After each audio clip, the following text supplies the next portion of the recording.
Hello everyone! Yan, makikita po natin na rumampa na naman po ang ating Diyosa ng kagandahan na walang iba kundi si Ann Curtis. Siya po ay napakaganda.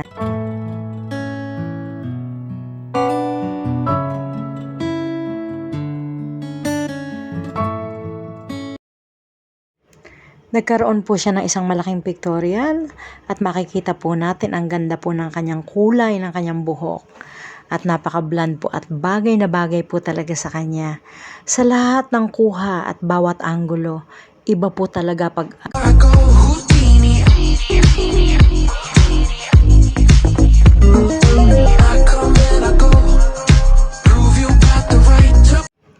Sa bawat anggulo po ng kanyang mga posing, makikita po natin na napaka-sophisticada po talaga nitong si Ann Curtis Smith.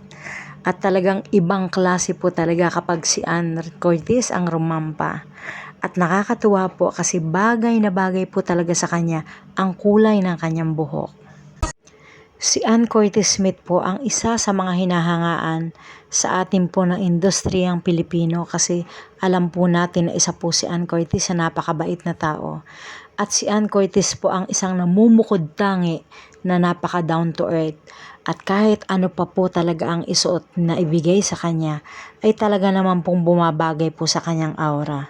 Ito po yung pictorial na kinuhanan po sa kanya kasi nagkaroon po siya ng isang modeling at alam po naman natin na kapag si Ann po ang rumampa, wala po tayo talagang masabi kasi ang sabi nga po ng iba, si Ann Curtis lamang po ang nag-iisang Diyosa ng kagandahan.